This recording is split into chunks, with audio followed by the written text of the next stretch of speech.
Hello. Welcome into Gamesthetic episode 111. I'm Alex Light with SparkE3. Hope you're having an incredible day today, whatever day you are watching or listening to this podcast. Today, we'll be talking about Pokemon Scarlet and Violet. It did come out, and we've all put some time into it. I don't actually know how much time you guys put in. I've put in a pretty decent chunk of time so far. So we're going to dive into that, and it's going to be a fun conversation, I think, because every single Pokemon generation, every Pokemon game that comes out, there will always be controversy, no matter what, on something. I feel like this one probably has the most controversy it's ever had of all these previous releases. So we're going to talk about that. Joining me, as always, I got both the boys here in studio, Zach and John. And boys, how we doing? How we feeling? I'm doing good. I'm ready to talk about it. It has been very entertaining. I mean, I've only personally put in about 5-6 hours, and I've done fuck all. Yeah, just completely dicked off. Yeah. Which is that's a good aspect to the game, though. We'll dive into it why here soon. John, what about you? How you feeling? I'm feeling pretty good. I put a decent amount of time into it today. Yeah, me and you are about on the same level of progression. It's about most of what I ended up doing today. Mm-hmm. And kind of like Zach, I feel like I've mostly just kind of gone and done my own thing until I felt like I needed to actually go and do some of the stuff that wanted me to. Right, and I kind of relate to that because, like, whenever I was kind of getting started, I really dicked off a lot until it got to the point where it's like, okay, you're no longer listening to me. Yeah. I need to get a badge. I need to, you know, one of my big priorities is I wanted to do the Titan stuff because I wanted to be able to upgrade, my legendary so I could get around better. So, it gives you a lot of freedom. And we're going to talk about that, talk about the freedom to it, and obviously talk about the controversy being how this game runs because that's that is a big talking point. There's a lot of things to break down when it comes to that. So I'm looking forward to diving into this conversation. And of course, next week we will be on a break for Thanksgiving and the holidays to spend it playing games, spend it with friends and family or whatever the case is.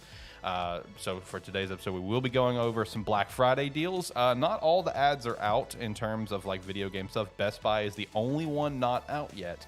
So if you're listening to this after the fact, I definitely recommend to go check out Best Buy's ad because I'm willing to bet you money right now that some of the game deals are going to be better than some of the ones that we're going to shout out. It's always an interesting thing watching the Black Friday ads come out every year because it's always the waiting game of all the major companies in like electronics or video game industry, they're all waiting for someone else to release the ad. Yeah. It's like, all right, who's gonna do it first? And it took a minute. Like we didn't start getting stuff until like Thursday is when ads started to drop. Like that's when I think GameStop was the first one to drop, and then immediately after followed Target, and then after that followed Walmart. So going over some of these deals that we're going to go over for gaming stuff, you're going to see where those prices continue to drop like $1, $2, $5 just to bring you to their store.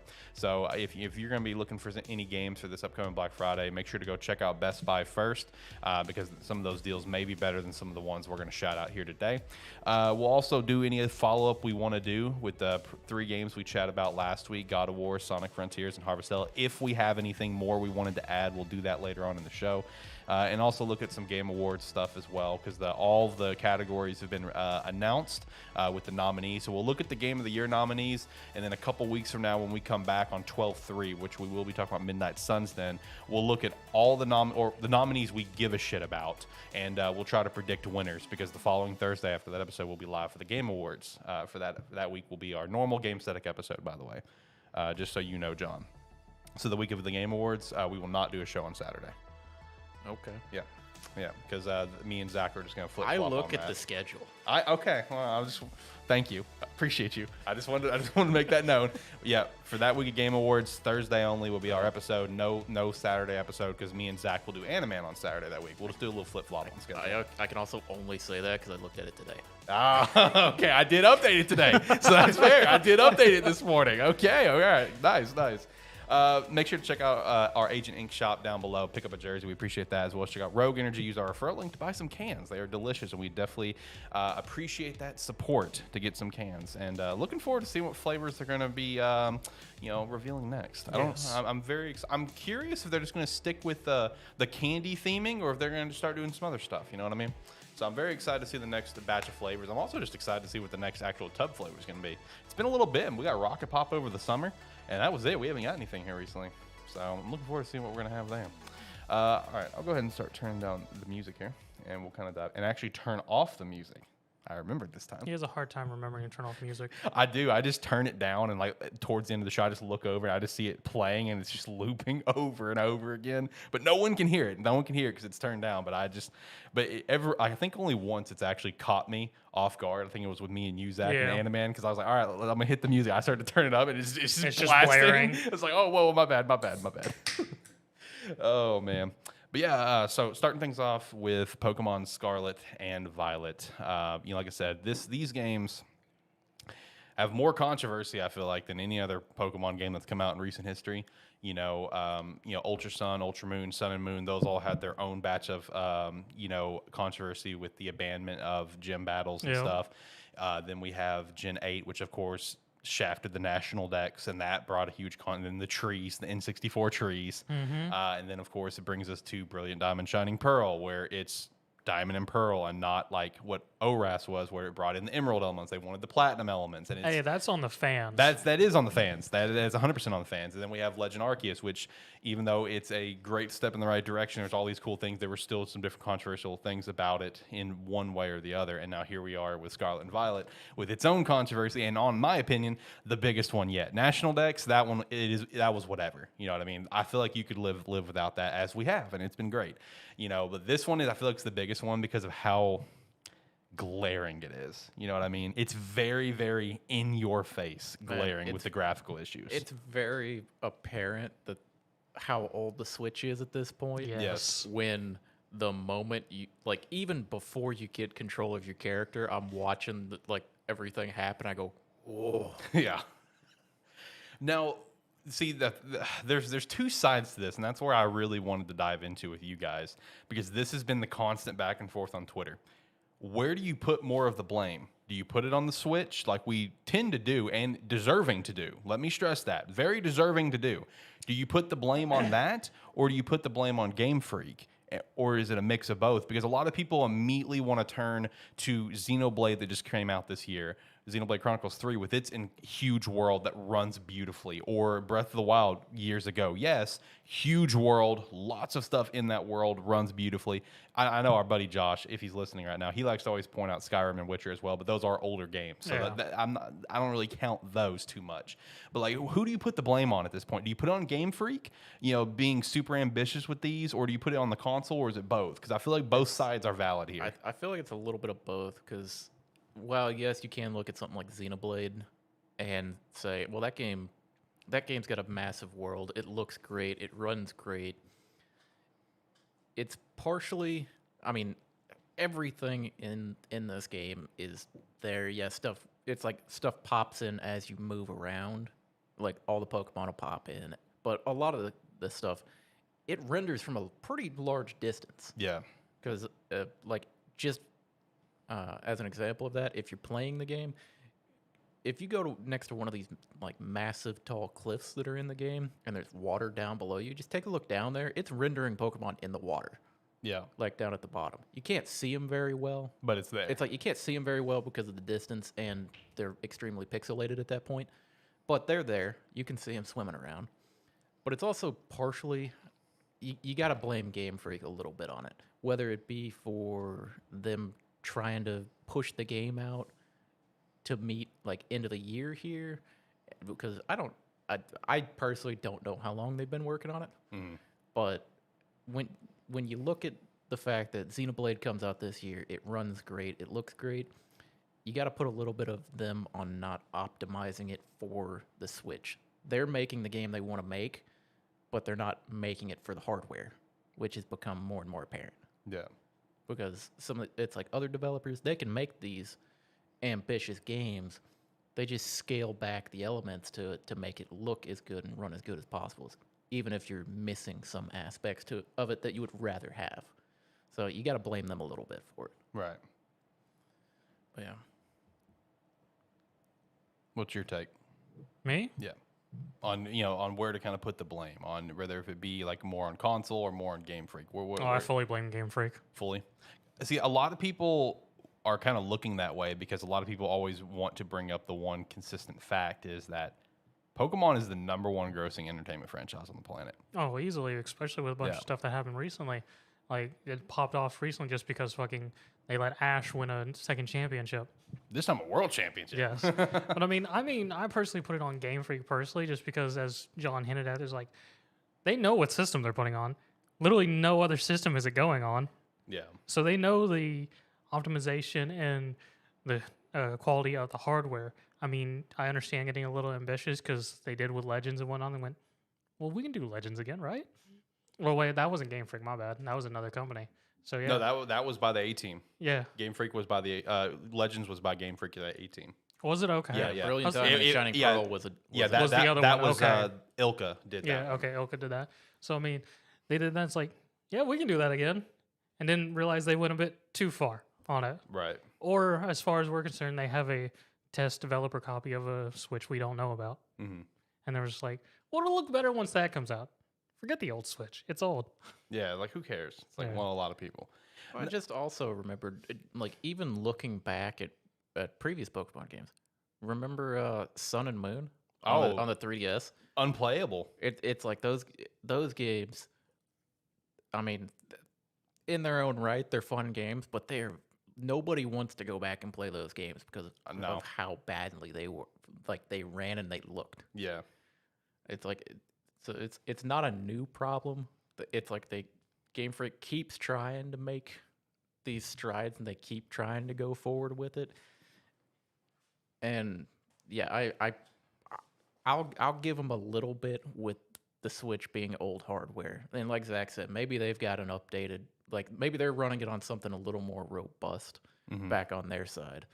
But at this point they've got a bit of a history of not making something not making a product for the hardware that everybody has. Yeah. Which, I mean, it's getting a little out of hand at this point.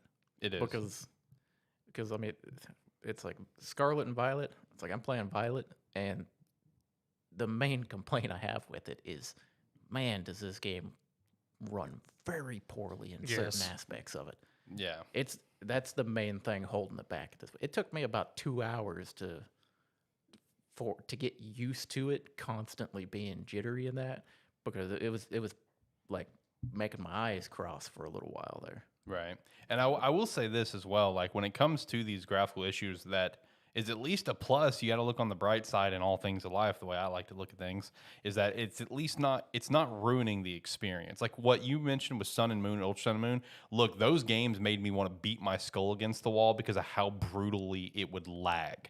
Like, especially if you know, because there was a lot of moments in the game where you were forced to do double battles, and those double battles was almost unplayable and would crash my 3DS a lot of the times. And I will never know that pain. Well, No, you won't, and I'm glad you won't because it's bad. Sun and Moon is where I started turning animations off for Pokemon games. Yeah.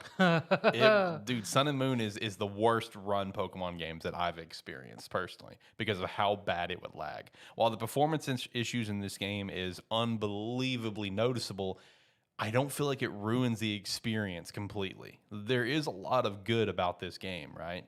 And the performance issues, while horribly glaring, you know, if you are like I have in my title, if you're a diehard Pokemon fan, I don't think this ruins the experience for you. But if you're just a complete casual to Pokemon, I can see how this ruins your experience. Like if you're one of those people, right, who pick up the new Pokemon games, strictly do one quick run, you know, like you don't even catch everything, and you just strictly do one run and you never play that game again.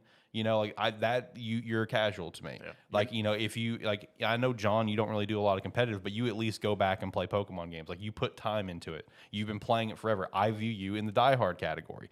Like if you're a person who like maybe hasn't played Pokemon in multiple generations and you're curious of this open world game and you want to pick this one up, that's where this could be a disaster for you as a casual, because you're just going to view it strictly as graphical issues, and that may kill the game for you from there. You know, that's how I view this game. If you are a diehard fan of Pokemon, it's a messy masterpiece in a way.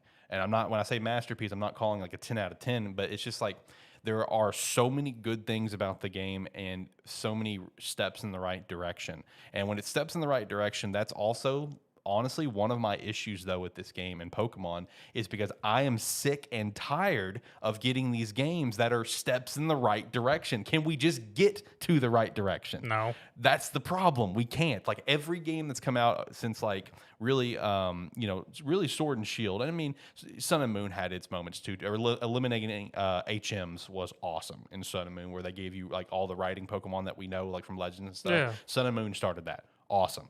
But like Sword and Shield, the wild area, the DLCs with the wild area, Pokemon Legends Arceus with the open zones, and now this open, like we're just continuously doing new, like more steps in the right direction, but it still feels like even though we're making these steps, like why can't we get there? You know what I mean? It's like we will never get there. I feel like with Game Freak has a formula, and they're willing to experiment with it and find out, but they're not willing to do a full overhaul because they're just like, we want to still release something that we know fans will enjoy, but not something... And sell. It will sell. That's the thing. They know they're going to make money. And, I mean, I have had no issue with it. I mean, I'm one of those people who I will play absolute garbage if I enjoy it. Right. Because, like, y'all were complaining about people were complaining about graphical errors, and I looked at it and went, this isn't that bad. It's entertaining. It's funny. Because... Like, literally last week, before messing with Harvestella, I was back playing, like, old, early 2000, late 90s PS1 RPGs. They look far worse. Right. Yeah. In terms. Yeah. Just going off that, the main problem with it that makes it a little difficult is some of these areas where when you see, especially like in the towns and stuff, where there's a bunch of people walking around, and it's like a half frame. You see them walking from a distance, and it's you can count the pixels that make up the person. It's perfectly fine. And then as you get close, it's like as you get closer and they become within your immediate area, they start moving like actual game characters instead of just like do. Yeah, same thing with like I know there was one of the towns where like you see like the windmill in the distance, and you just see it just like one half a frame by second, just kind of rotating around.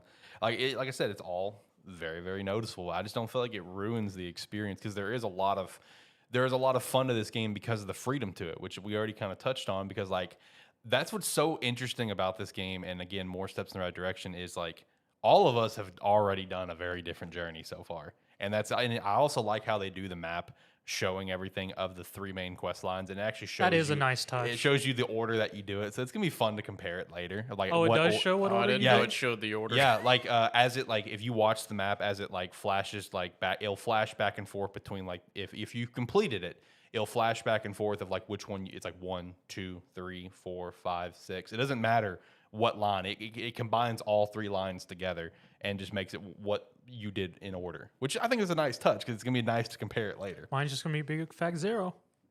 Yeah, I mean, sure. I don't, so you're not doing a single thing. I've literally have just fucked off into the wild. I mean that's something you can do. I am just fucking barbarian, man. If it would let, I would just be wearing a fucking lean-to with fucking some blood on my face. Yeah. On the fucking wild. I mean, and that's a route that you can take. No, but I do like that because it's kind of similar to Breath of the Wild, seeing your step counter. If you open up the map, you can turn on the thing to actually see where you can see obviously the Temple of Resurrection where Link wakes up, and you can see like all of the blue steps all around the map of where you went. This part's not for us. Yeah. Yeah. Hopefully it'll be for you for one day. I know your Switch chugged on it, but hopefully you still pick that game back up. It kind of looked like Pokemon. Oh no! Yes, perfectly fine for me. That's my normal frame rate on any day of it. But I mean, like the freedom of the game is nice because I mean, like while everyone can agree, we do wish there was level scaling to the game. You know, so it's like there is freedom, but with limitations. It's like, I can't go take on the Ice Gym leader. They're going to be like levels like probably like 50s to 60s for their month. I can't go take that on right now. I mean, I will be able to. I don't know. Yeah, you'll be fine. My Pokemon won't listen to me. I don't know. I kind of enjoyed the fact that because me and you started off like as soon as you get the choice to go somewhere. Yeah. We went opposite directions already. Yeah, we did. And I enjoyed the fact that I go down, basically walk down this path, and it's like, okay, do you want to go left or do you want to go right here? And I'm like, let's go left, and I walk down the. Yeah, I walk down the path. Well, this is after I've already split off from you. It's like I go that way, and it's like, okay, now you have to choose. Do you go left or right? I go, I'll go left, and I get to the end, and there's this cave. I walk in the cave, and I'm like, all right, let's see what's going on here. Zoom in on the closest mon next to me, and I'm like, It's level 37. I'm going to go right. Oh no, I was running in just a random beginning zone, literally right outside the city at night, and it spawned a random level 30 Makuhita, not Makuhita. What's the evolve? Hayama. Yeah, Hayama. I went, oh Hayama, hit in the back, and my level 18 Ralts shows up, and it's just level 30. Went, fuck. I will say one thing this game has showed me is, man, Legends Arceus really broke the way my mind thinks about catching Pokemon now. I know, because I too. keep walking up to shit and throwing the Pokeball at it and expecting to try to catch it, and then a fucking battle starts. That's one of my complaints to the game is they got rid of that catching mechanic. I'm really upset about that. I'm okay with it. I would have really liked the option to have it where it's like if you held it and if you held L2 and aim whatever and aimed and threw it at it, that you were throwing a Pokeball, or you could hold it and hit R. I can't do the R that button because and do that ruined me in Legends. Because I would find the biggest Pokemon, strongest Pokemon in the fucking zone, and I would literally camp it for half an hour till I caught it. Yeah, I did that. Yeah, I would just stand as far back as I could throw a ball from and throw it at it, and then just. I didn't even do that. I was literally right in its zone, and I would just hide behind fucking trees and be like, "You can't see me, bitch." Yeah, throw mud at it or something. I would just like the option because since I went one direction, I'm having to go back the other direction to do some of the gym challenges and stuff like that now. Well, now all my mons are like level 30. Yeah. And I'm running through a zone against a bunch of level 10s. And as I'm going through, I'm like, yeah, I want to catch this. All right. And then I throw the ball at it, and it's like, okay, battle time. I mean, that's why you just hit it in the back of the head. It's almost instant capture. Yeah, it's true. When you catch it unaware. I know. 'Cause the game started off incredibly, working incredibly well for catching with me. I can't catch a fucking thing to save my life now. Okay. Oh, I know. It is difficult. The catching percentage is very difficult. It started out great, even all the way up through the area I was at, catching mid-20s or mid to high 20s, and then I'm going back through a level fucking 10 zone and I can't catch anything. See, all I do is I run up, hit B to slide into a crouch and throw a Pokeball. I do it in style. The game has been fun so far. Yeah, I mean, I've had a fun time personally. Have you? Was it? I'm trying to think. Was it Have you done the? I think it's the water gym. No, not yet. Okay, there was a. They introduced a little auction house system.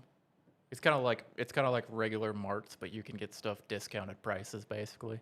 So it's you can get proteins or Pokeballs or other items and stuff like that. I think I read about that. Yeah, because I did the gym challenge, and then I walked over, or I was in the area, and I was like, oh, let's see what they got here. Walk up to one store, he's selling 77 Pokeballs starting at $1,200. And I'm like, okay, well, let's see what we can do here. I want to go do that now. I'm gonna have to go hit that town up. That sounds fun. Yeah, it's you can it's basically just get you items or potions and shit like that you can get them for a pretty discounted price. Mm-hmm. But yeah, it's super simple, but it was nice to see because I went from running around with 20 balls to I'm okay, now I have a fucking 100 and something. All to make it very difficult to catch, though. I swear, the catch rate is brutal. I feel like the further that you get. Yeah, I don't know if I'm just getting unlucky or if the rates are just atrocious. If they just seem bad or if I'm just on an unlucky streak. Right. I mean, overall, I've immensely enjoyed the game. That's literally all I'm playing this entire week because I'm on vacation, and I'm gonna dump hundreds of hours into this very, very quickly. I mean, this again is once again another step in the right direction, which it still makes me mad that we keep making these steps, but we're never gonna actually get there. It feels like, and we're never gonna get to the best formula possible. In Gen 20. Yeah.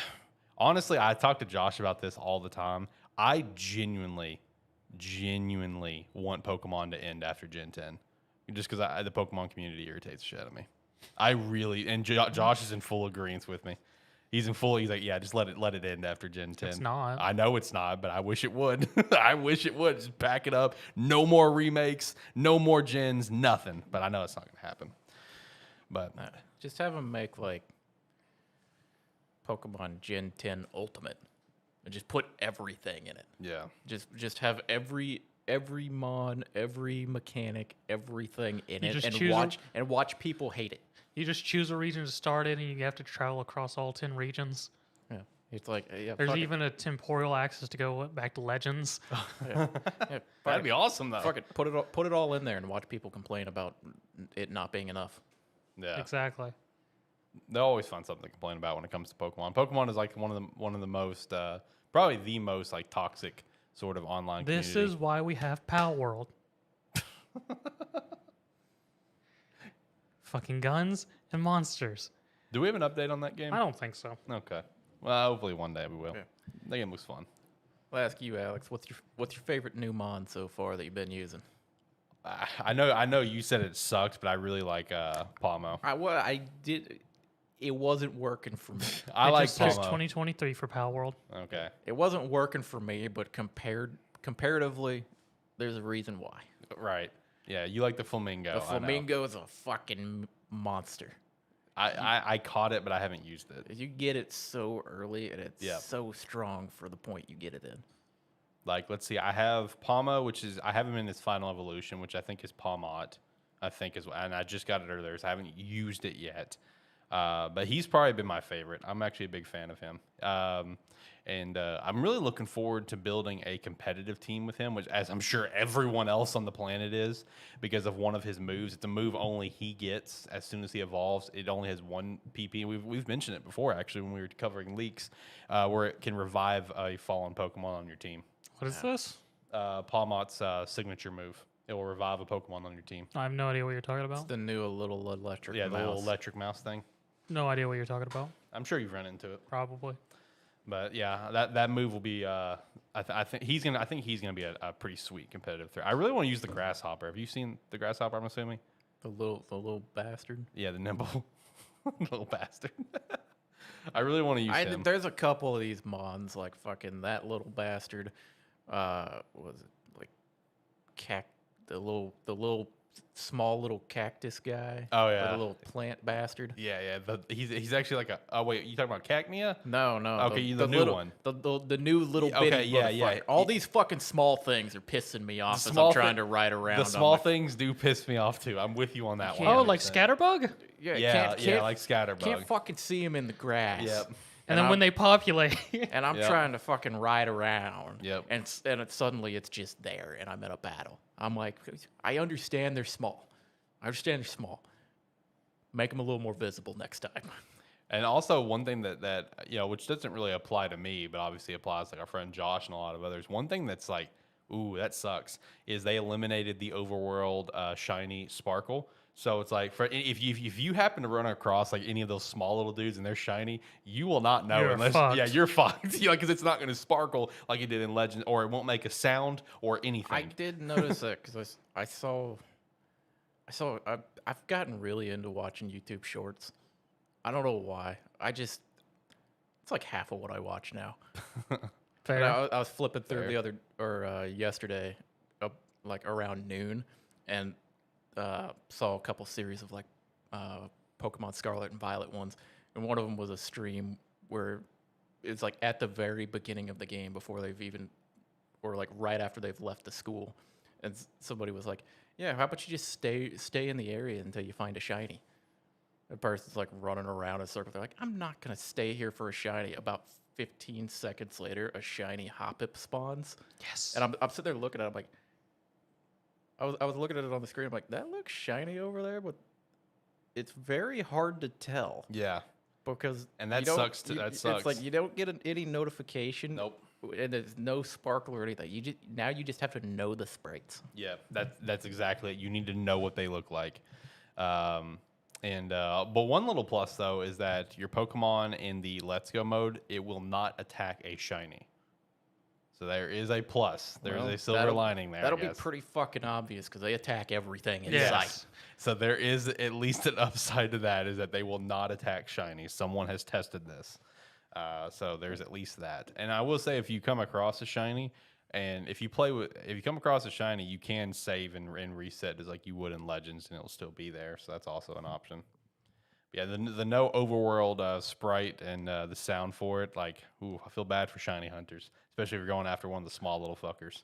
So you'll only know once you go into battle with it? Yep, because that's when you go into battle, then it'll have its Well, sparkles. I mean, it'll have the sprite. Yeah, it'll have the color. It won't have the sparkles. Yeah, around the it. little Gotcha. stars pop up, or the sounds. Yeah, like it has in the past Yeah. games. I wouldn't know. I never shiny hunted. And also shout out to Josh. His first shiny in Pokemon Legends Arceus was a Psyduck, and his first shiny in Scarlet and Violet is a Psyduck as well. Yeah, I'm a little annoyed in Violet because by this point in every past Pokemon generation game I've played, by this point I've found a full-on shiny. Yeah, And I haven't normally seen, do. I haven't seen one yet because you normally get a text from me like the day I start playing the game of the picture of it. Yep, found a shiny. So they haven't popped up yet, and I'm a little annoyed by that. You need to continue your streak.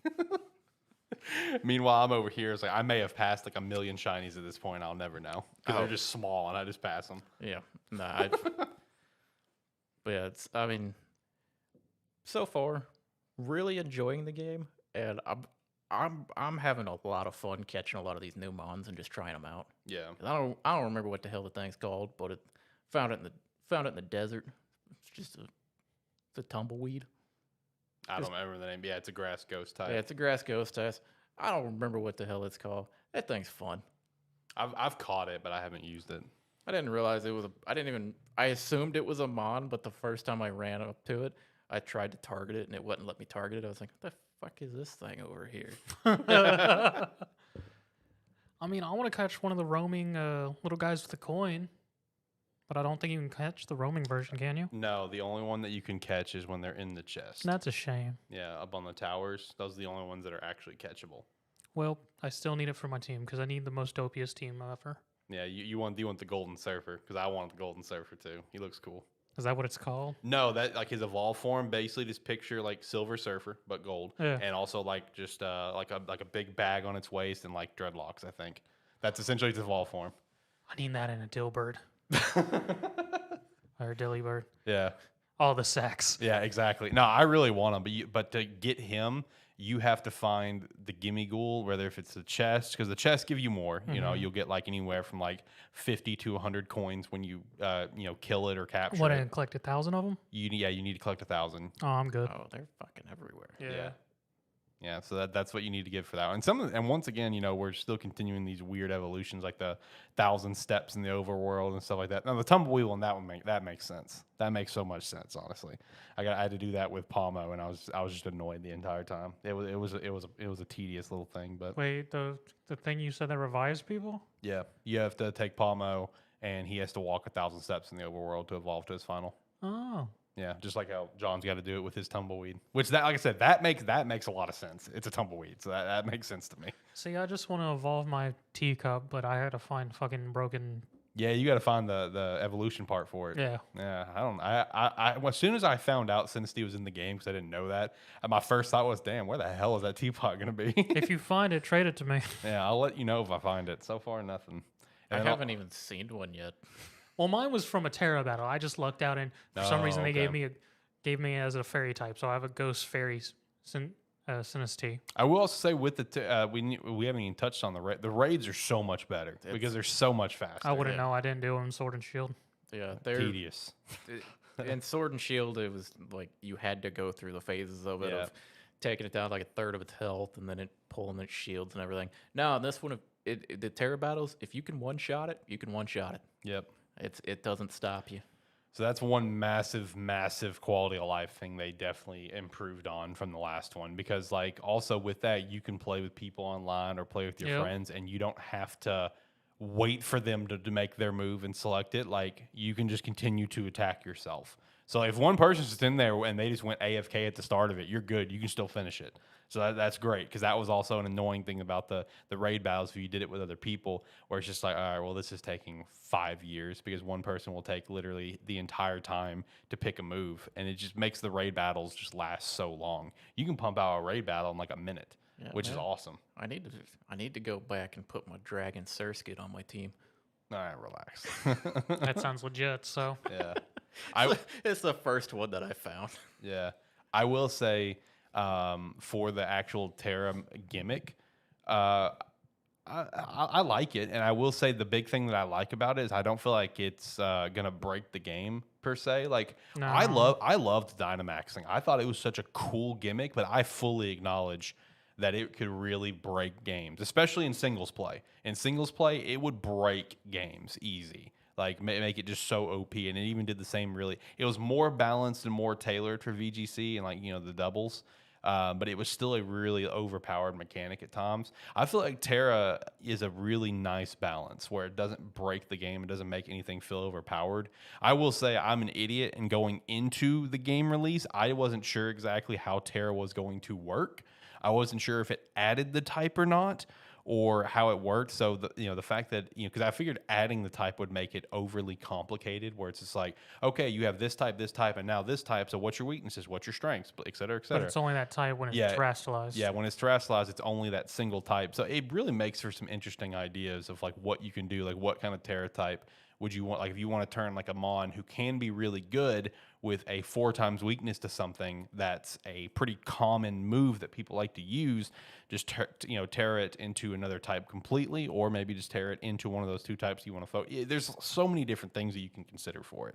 So I don't feel like it breaks the game, which is really cool, because Dynamaxing, while cool as hell and very visually fun, was very overpowered at times. I'm so gonna make that's the one Magikarp a plus. fairy. Make him a fairy, man. Make a fairy Gyarados.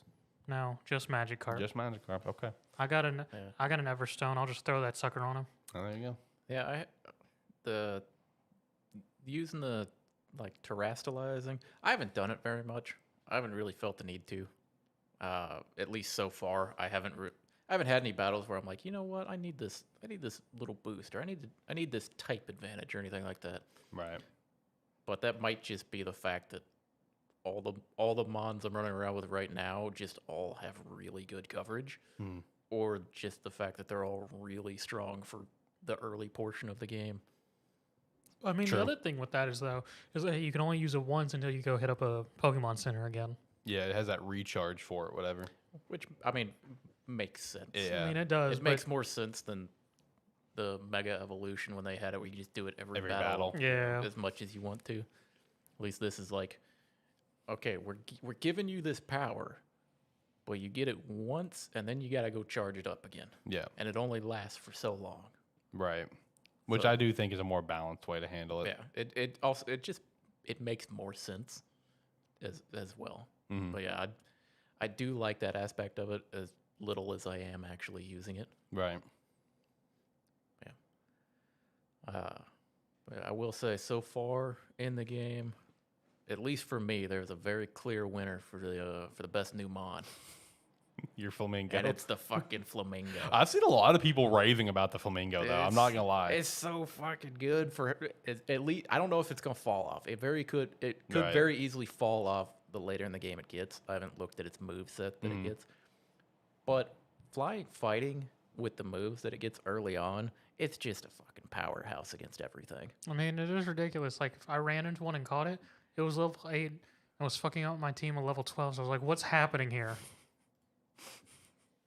Same thing happened to me when I caught it, too. Especially like if you're started countering like a bunch of ground or rock types, even like early on in the game, it just fucking makes them look like nothing. Oh, yeah, fuck Standler. Why?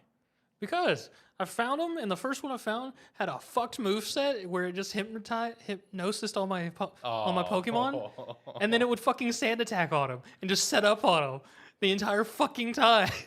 And when they finally got out of sleep, it went, astonish. I was like, fuck you, Standler. Stantler's a dick. Damn. That's a toxic moveset. So it started trying to do that to me, and I got annoyed and just started chucking balls at it until I caught it. Like, all right, yeah, I'm not dealing with this anymore. Fuck this, I'm done.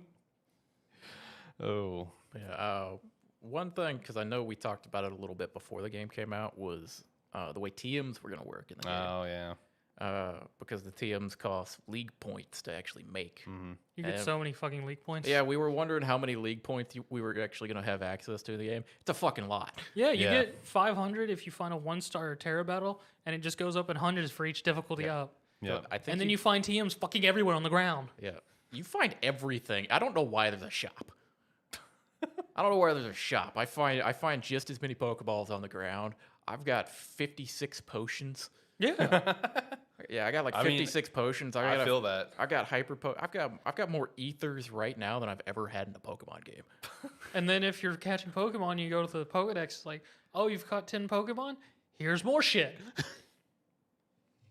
Yeah, like I've gotten so many like max potions and hyper potions and stuff and super potions. I have and I'm like 20 Jesus. full heals for no reason. I've got like 30 revives at this point Yeah, too, and I'm it's like, like- Jesus Christ. Because like I run around and I just grab them all as I see them on the ground anyway. And then hell, while my Pokemon's running around murdering everything in the field, it's grabbing stuff too. Yeah. But yeah, it's like they give you so many resources. I will say for actually doing the, building the TMs, it goes back to like you're gonna have to kill mons and you're gonna have to get the pieces that drop from them. That's fine. Just go send a murder machine. Yeah, that's gonna be. It's fine, but it's also. I feel like every once in a while you're gonna get hit with that. Oh, that's gonna be annoying. You got to go get this one particular one or whatever the case is, depending on what the mon is. I feel like that depends on how you play the game. Yeah, it does. It Because does. like how, especially because the way it sounds like we all started the game. We in Arizona, we're running around doing whatever we want, and it's sending the squad to go fuck up anything that exists. Yep. Like I'm running around and anything I see for the first time, I'm catching. Yep. I'm catching the first one I see, and then I'm killing everything else that spawns in the field. Correct. And then I move on to the next little portion of the field and rinse, repeat. Although I will say, fucking Dunsparce, motherfucker runs away underground every goddamn time I So quick, bro. I saw one. It was one of the Terra spawn mons. I saw him. I jumped down, and before I recovered from jumping down, he was gone. It's so annoying, dude. Also, I call bullshit on the falling. That Rotom phone will not save That's your so ass. stupid. I will say that is so dumb. Rotom, save me! You're fucked, Chip. The Rotom phone, that is such a dumb little thing. I mean, I'm glad it's there, so that way you don't have to so that way you can quickly just go down somewhere real fast. I like that it's there, but it's just like that's just so fucking stupid. Yeah, I do like that. Even if it's like some falls, it hasn't let me just walk off the cliff on. Right. So instead, I just jump on my fucking Lego bike and. Then it lets me ride off because then he just nosedives down and then slowly comes back. I will say, if you jump off the cliff without your legendary, it will actually prompt you like an option to go back up to the top immediately. Yeah, it'll pop up on the screen. Press Y to go back up. So, do you want to go back up or you just fell? And I'm like, oh, well, that's a nice little thing, I guess. See, my favorite moment so far was during the cutscene when you meet the legendary through the cave and the hound door shows up. I enjoyed that moment when your trainer's like, yeah, go, my new starter. You could fight it. And the Pokemon looks like, fuck this. Jumps back at the ball. It's like, yeah, I'm not doing this one. Sorry. Not today. So I did appreciate that, but then I immediately didn't appreciate the fact that you had to be standing right next to the legendary, walking forward for it to progress. Yeah. Because I'm walking on the side and I go, oh, there's a ball up there. Invisible wall. Yep. And I'm just sitting there. I'm like, man, this invisible wall really won't move. Guess I'm gonna go walk 3 feet to the right, so he'll move forward a little bit more. Just so I can go get it. Yeah. In terms of like one of my favorite little moments and it goes into one of the glitches, whatever. I found out today that if you let your game go idle, whatever, your Pokemon may run around, it'll take a nap, whatever. I found out if they take a nap and another Pokemon comes up and attacks you, they stay in that nap for the whole fight. Like, even if they get attacked, they're going right back to sleep.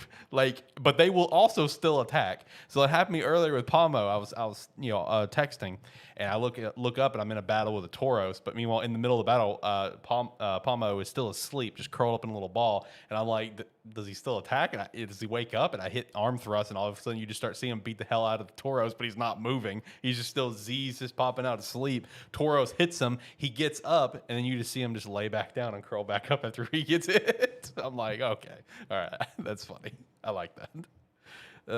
But like overall though, I think they're very fun games. Like I said, if you're a hard casual of Pokemon, I can definitely see where someone's not going to enjoy this game because they're going to put so much weight on the graphical problems, and it's just the facts of that how it is, because in 2022, and it is completely fair to hold them accountable. It's completely fair to have some higher expectations. In this, we shouldn't have shit like this come out, especially out of the number one media franchise on the planet. So I get it. I'm not arguing any of that, and it needs to be, they need to be held accountable and stuff. And hopefully there will be a performance patch that will come out. It's Game Freak, so you never know. We may not get a performance patch until the DLC comes out. Yeah, which that's a legitimate possibility. But I mean, it's still a fun game, in my opinion. If you're a diehard Pokemon fan, there's a lot to enjoy about this game. One of my favorite things so far is just the fact of when you throw your mod out to let them go just murder everything in the field, and then it's good enough to beat most everything without taking damage, and then it encounters like the one encounter on the route or like in the area where you're like, yeah, you probably don't need to fight that one, but you're not paying attention to it anymore, and you just see its health bar on the bottom just go. It's like it got tired out, so it returned you. It's like I just turn around, I walk over, I go, yeah, man, you shouldn't have tried to fuck with that one. It's like, especially when it's like one of them there, and there's like 10 of these other ones that's been one shot. It's like, dude, what are you doing? Where are you targeting? It is sort of funny the Pokemon when they do run into that one and and you just see the sort of sweat come on and they run back to you. Help me, Daddy. help me. It's like, nah, you're on your own, kid. Come on now. Because I've been doing that a lot where I throw out my weaker ones in the zone to see if they can handle anything. Mm-hmm. And then it's like I'll throw them out sometimes, and the first one they run into, it's like, okay, yeah, you're not quite ready yet. Flamingo, go show them how it's done. All right, Flamingo, go carry. So it's like you throw it around, and it's just one of the funniest sights I've seen in a Pokemon game in a while is this, these new Tauros, these big fighting. What's their typing? Fighting. All three of them have a different type. Okay. It's like the big black one that I've seen is fighting. Yeah. So it's the funniest thing seeing this big Tauros that normally when you run past it comes just running straight at you. It's just a Flamingo walks in the middle of 5 of them and then they scatter. It's just one of the best sights. Yeah, that one, the normal black one's pure fighting. There's a black and blue one that's water fighting, and I don't remember the typing for the other one. I haven't encountered the other two yet. I've only encountered the fighting type. Seen the fighting type. Yeah, so far. There are 2 more. I haven't found them yet though. They're somewhere out there. No, I've just now, like when I stopped playing when I came over here, I just encountered with the new electric flying birds. Yeah. And I don't know. I was on this small little beach and I was looking for water types and wasn't expecting to encounter a bunch of birds on the beach, but that's where I'm at. Yeah, and also one thing that we've yet to even try that we'll probably follow up on here in a couple weeks and give our thoughts on how it runs, because I haven't really seen anyone talk about it, honestly, even though it was such a big, heavy promoted feature, is that we haven't tried any of the online play, and I'm kind of curious what the performance is going to be like when we're all online together. I haven't seen a lot of people talk about the online play itself. Now, granted, I've seen videos, don't get me wrong, of some of the glitches coming out of, where one other person's in the game with them. I have seen that, but I haven't seen a primary focus of conversation of, while online play, this happens, I haven't seen that necessarily. So that's one thing that we're going to have to try. I know Josh has been wanting to hit it up, so I was actually going to hit him up in a little bit and see if he wanted to play and just run around and dick off and stuff. especially if you're in different versions, because you know whatever world you join, you can catch my version exclusives, or I can catch yours, or whatever. But overall, fun game so far. We'll chat about it more here in a couple weeks about how far we've got. By that point, I should at least have beaten the game. I know you're not. You don't really care. No, I would probably assume won't. you've probably beaten the game as well by then too. But we'll see. Depends on how Yeah. distracted I am just circling Dicking off. the world. Right. All right, let's move on from there. We'll go ahead and just touch on anything from the 3 games. Do you guys have anything you want to follow? Because I have a couple more follow-up thoughts on Sonic, but Nope. that's why I wanted to put it in there in case you did. Do you have any more God of War thoughts then? Not right now. Okay. The only other thing that I have on Sonic is that, I'm now in World 3, and it still continues to stay fresh. It's not like just a fresh coat of paint on the world. Like each world continues to be different, each open zone, and that is a nice feature. I really enjoyed the desert area quite a bit, which was the second zone, and there was it felt a lot bigger than the first one to me. And I feel like that's how it's going to be for Zone 3. I haven't gotten super far in Zone 3 yet, but that's like the common thing that I've kind of seen online people talking about is that every time you get into a new zone, it's going to get bigger and bigger than the last. So that's actually pretty cool, in my opinion. Now, Did you get your shit slapped again? Yeah, yep. Okay. Yep. Went supersonic, went on to try to go to the next world. Once again, got my shit slapped. So just how it goes. Second Titan boss battle was still really cool. Second one was cool, a lot more on the rails though than the first one, I feel like. But it was still fun, very annoying. Found out throughout that boss fight that I am very, very bad at using parry, because that's the whole focus of the boss fight. Very bad at that. Now, getting into Zone 3, haven't got super far yet, before Pokemon came out.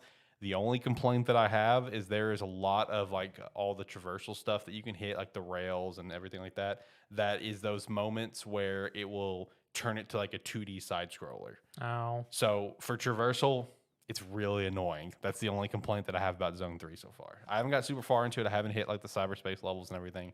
But the second world was really cool. I really enjoyed the second zone quite a bit. Still immensely enjoying my experience about this game.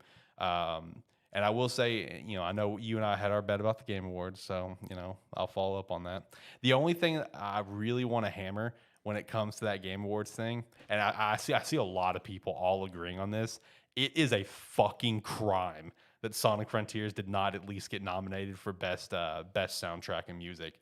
Did it not even make that? No, up? it's Wow. not a nominee, and like I am blown away by that. Like even like one of the guys that I follow, who's like the biggest Sonic fan on the planet, Gamesthetic, Fidel, him being such a massive Sonic fan, and the way he gets overhyped has even brought attention to Sonic the Hedgehog, like and the company and Sega and the directors and everything from the movie, because he got to go to the red carpet for Sonic the movie too because of how hype he gets, and That's funny. everyone's like, oh yeah, we got to get this guy. Like he's like the most notable Sonic fan on the internet, right? And even he's just like, look, I'll be the first one to admit this game's not perfect, so I understand why it's not in a lot of categories. But he's like, but the fact that it's not in the music and soundtrack is a fucking crime. Like, I mean, it is, dude. The soundtrack is awesome. I love the soundtrack. So the fact that they didn't get nominated for that, that is disappointing. But that's all I have for Sonic for now. I didn't get to play it very much before Pokemon came out. I was very busy this week leading up to Pokemon, but the main thing is that the worlds are still really cool. I really enjoy it. Did we have any Marvel Snaps that we want to chat about? I didn't know. I always put it on there at this point because I know it's a game that at least me and you. I know you said you took a little bit of a break. Yeah, that we're all consistently playing pretty much a lot. I didn't know I just want to always include on the script in case we have anything we want to shout out. Not particularly. I didn't play it for for like 2 or 3 weeks there, but I'm getting back into it now. Man, I'm just waiting for Wong. As soon as I get Wong, I can get going on some cool shit. I've come to hate the pixel variants Oh, really? because that's all my shop ever gives me now. Oh, no. I will say shout out to the Marvel Snap getting nominated for Best Mobile Game. Yeah, that was nice. Yeah, I saw that and you know where my vote's going. I immediately went to that vote and I was like, yeah, here we Yeah, go. Marvel Snap. Let's get it. And like I mentioned at the beginning of the show, for the Game Awards, all like the categories and nominees that we give a shit about, we'll go through all of them here in a couple weeks, and we'll go through our predictions for who we think's going to win, like we did last year, leading up to it. Like you said that there's crimes, like it's a crime that Sonic Frontiers didn't get nominated for like best music and that. Yeah. Man, some of these esports categories. I know, the right? fact that the RLCS isn't represented in in any way, shape, or form in these categories is A crime. fucking criminal. Yeah, it is. It's like they put on some of the best events that have happened in the past 2, 3, 4 years, and they don't get any love in these votes. That's rough. One of the biggest like controversial talking points that I saw come out of those is did you guys see Nibelian was nominated for Content Creator of the Year? What? Yeah, he's on the nomination. Yeah, you posted it. Yeah, I posted in there for you guys. Yeah, you're right. Yeah, he got nominated for Content Creator of the Year. He's one of the 5 votes. What the fuck? Yeah, that was everyone's just like, I didn't know posting posting like tidbits of news was, content, but okay. Yeah, there was a lot of conversation on that. And like if you read the actual award, And he's quit too. yeah, he's quit. So that's the only reason he's nominated, in my opinion, is because he quit. And everyone loves, Jeff Keighley loves Nibelian because of his, snippets of how he handles news. But after reading the way they've worded that category, I'm just like, okay, yeah, I can see why that's going to be in there. Let's see if I can find it real quick. So one of those where it's like worded specifically. So it's like It's they were worded- probably like, we want to do this. We have to word it a certain way to get it to happen. The way they worded it is if someone has made like a positive impact on the gaming community. Is essentially the way, and that Nibelian did do that. Let's be fair. He's a very positive impact on the game community with how he always handled news. He's the #1 gaming news site on Twitter before he quit. So that's the way they worded it. I feel like to add him in there, which I thought was funny. I'll vote for him. I love Nibelian. Hopefully he follows all of his dreams and whatever he's going to do After he next. quits, he gets an award. Yeah, I know. I guess while we're talking about Game Awards, I'll go ahead and shout out the nominees for Game of the Year. No surprise, Elden Ring and God of War. Horizon, no surprise there. We figured all 3 of those, and it was the other 3 we weren't sure about. Plague Tale ended up making it. Okay, Plague Tale, Requiem, Xenoblade Chronicles 3. I pitched Fucking Stray. and Stray, which it was one of the highest Metacritic games of the year, but I didn't think Stray would have made it, honestly. I will say it's like credit to this list. This is actually a pretty good list. Yeah. With some diversity in there for Game of Yeah. the Year, unlike usual. This is a battle of 2 games, right? Yeah, here. I mean, it really is. Yeah, it's like credit to the developers of these games. You made it to the big nomination, but this year everybody knew it's what God they of were. War, Elden Ring. Yeah. Everybody knew what was going to be the 2 big hitters. Yeah. It was just the question of God of War has to come out so we can see if it actually lives up to it. Yeah. And can compete against it. It's So, actually really fascinating to watch that juggernaut battle, because the last time that we had this, ironically enough, was 2018 with God of War as well. Because that year it was God of War and Red Dead Redemption. There was no other, like, granted, I know Spider-Man was a nominee. And I love Spider-Man, but everyone knows that it was Red Dead or God of War's show. Well, the thing up front. The thing there too was it was Red Dead 2 and God of War. Yep. And it was kind of like the underdog story of that year because everybody said Red Dead. Yeah, and Nobody- it was because Red Dead won multiple awards that game, that show. And then it's like this year is going to be very interesting with that battle because this year everybody loved Elden Ring. Yep. But everybody knew they're like God of War's coming out. Yep. God of War's coming out. We gotta see what it is. We gotta see what it is. So this year we got what everybody was predicting was gonna be Game of the Year when it came out, and the game that came out and blew everyone away in Elden Ring. Yep. So this is gonna be a fun one. I can't wait for it. I can't wait to do the live show. I'm really excited. Yeah, we're doing the live show, okay? All right, I'm going to do my best not to get sick this time, where I just lose my voice like I did last year.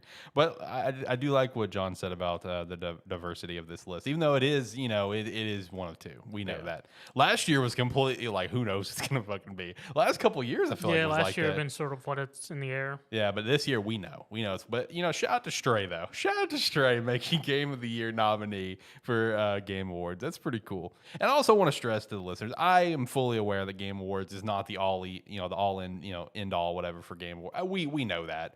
But it is. It's the big event. It's the of- biggest It's the event. biggest event. Okay, that's why it's the bit most talked about. I mean, I understand there are other Game of the Year nominees and categories for other companies, but this is the big one. Yeah, all right, this let's is the be big real. one.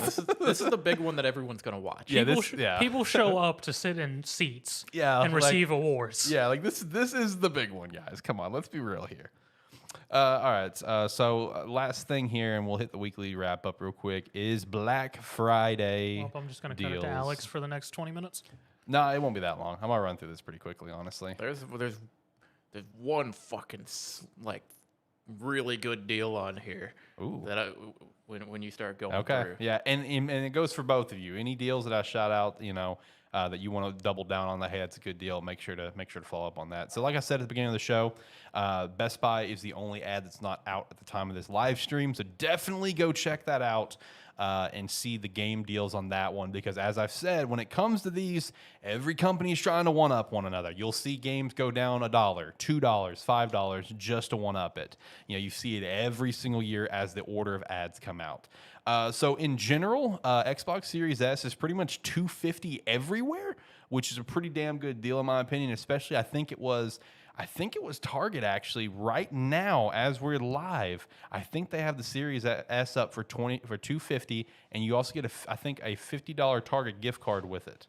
So that's a pretty damn good deal in my opinion. So I mean, Xbox Series S for $250 pretty much everywhere. Good deal there. And also from what I see, it appears that the Game Pass cards and the PlayStation Plus cards are no longer a holiday sale, which is big rip, because that's where I would always stockpile. I do it every year, man. My Game Pass still doesn't expire till sometime middle of next year because of how much I stockpiled last year because they were on sale. All right, so we'll kick things off with GameStop. They were the first one to come out.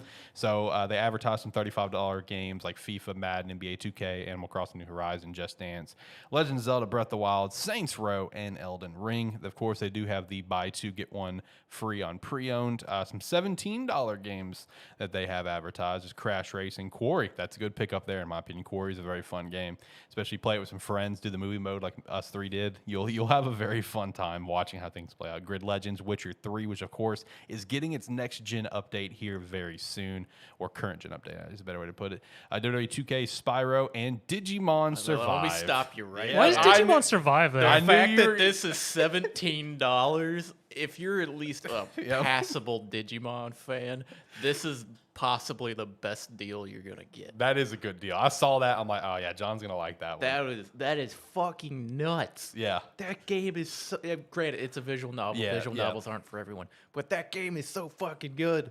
I'm surprised it's at $17 already. What a turnaround for me on this game, by the way. Yeah, it really was. From the first little bit we played it, where I was like, I'm not feeling it. That's one of my favorite games of the year. Right. Have you played it again and not murdered everybody? I'm working my way through that playthrough. Okay. Yeah, okay. All right. Hopefully you don't kill everyone this time. No, that's kind of like whenever I feel like playing it, I hop in and I do that. Gotcha. And I will also go ahead and say for the other like Black Friday stuff, on the other ads that I'll shout out, I did not see anything with Digimon Survive. So if you want to try that game out for $17, I did not beat it, but I can side with John that it is a very good game. $17 at GameStop. Good pickup there with Digimon Survive.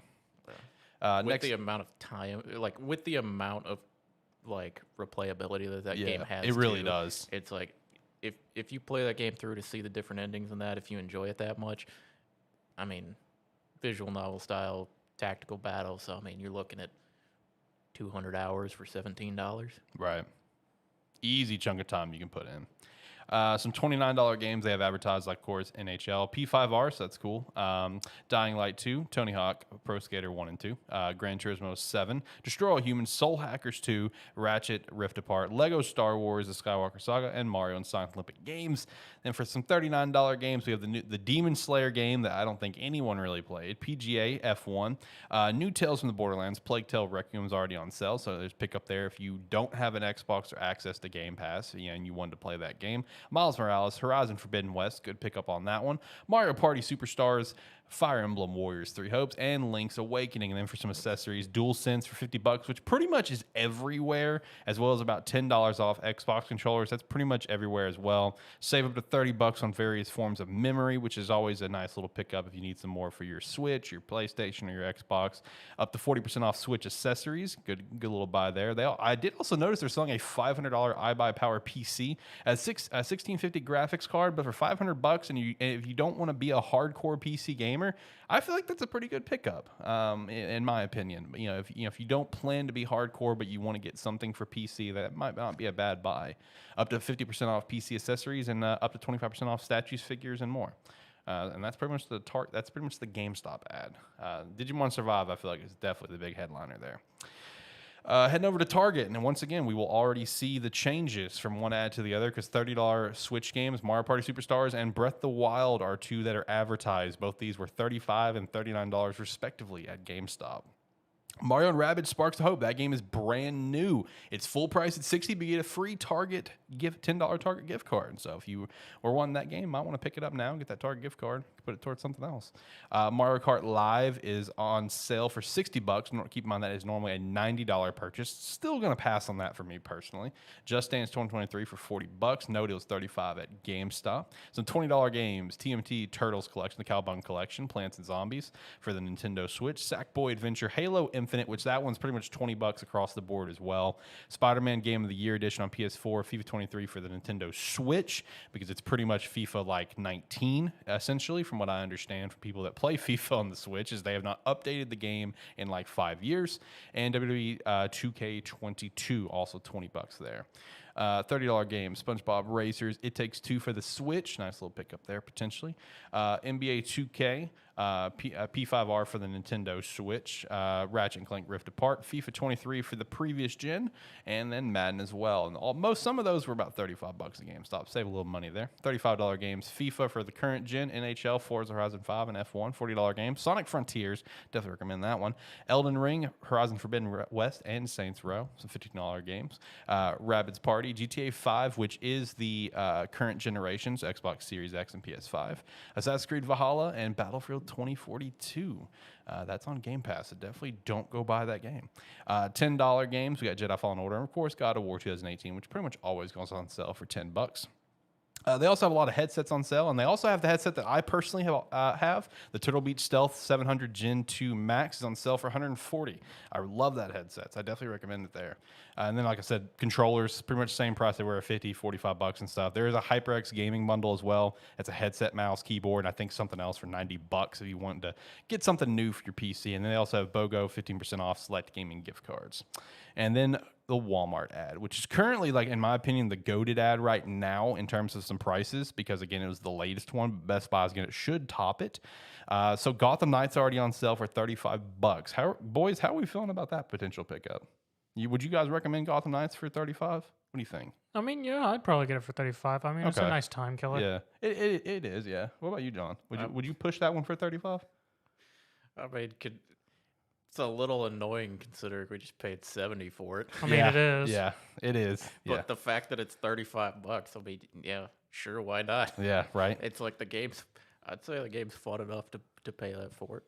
And that's the only ad I've seen with Gotham Knights on sale. I did not see it at GameStop and Target. I searched it up as well. But I imagine to match it, I could see GameStop and Target probably putting it on sale. So just keep it on the website potentially if you prefer one of those to shop at. Madden 35, FIFA 35, and Modern Warfare 2 for $55. No, their DualSense is actually $49. So, $1 cheaper. Like I said, that's what we do here. Breath of the Wild, $29, $1 cheaper. Death Stranding for $20. 2K22 for $27. So again, a little bit cheaper.